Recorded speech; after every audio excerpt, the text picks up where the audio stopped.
ডাকসু নেতৃবৃন্দের উপর যে হামলা হয়েছে, এই হামলার সূত্রপাত, এই হামলা শুধু ডাকসু নেতৃবৃন্দের উপর নয়, এই হামলা শুধু নির্বাচিত প্রতিনিধিদের উপর নয়, ছাত্রদল এমন ভাবে তাদের মাথা খারাপ হয়ে গেছে, তারা কর্মচারী, দোকানদার, সাংবাদিকদের উপর পর্যন্ত হামলা করতেছে। আমরা জানি আজকে ডাকসু নেতৃবৃন্দের উপর হামলার প্রতিবাদে আমরা এখানে দাঁড়িয়েছি, কিন্তু রাজশাহী বিশ্ববিদ্যালয়ে ইতোমধ্যে যে ঘটনাগুলো ঘটে গেছে সেগুলো বলতেও আমাদের লজ্জা হয়।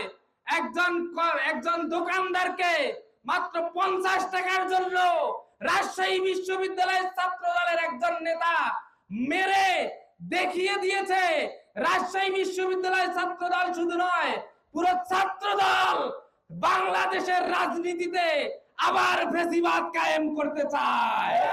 আমরা বলে দিতে চাই, গত 2 দিন আগে রাজশাহী বিশ্ববিদ্যালয়ের একজন শিক্ষার্থীর মাথায় একটা চাকু দিয়ে, অস্ত্র দিয়ে আঘাত করে রাজশাহী বিশ্ববিদ্যালয়ের ছাত্রদল শুধু নয়, পুরো বাংলাদেশের ছাত্রদল প্রমাণ করে দিয়েছে তারা শুধু শিবিরের উপর নয়, তারা সাংবাদিক, কর্মচারী, সাধারণ শিক্ষার্থীদের উপর হামলা চালিয়ে যাচ্ছে।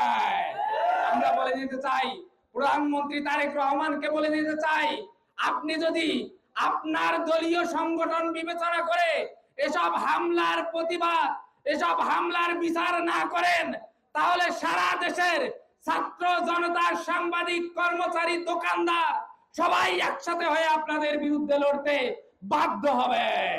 আমরা বলতে চাই।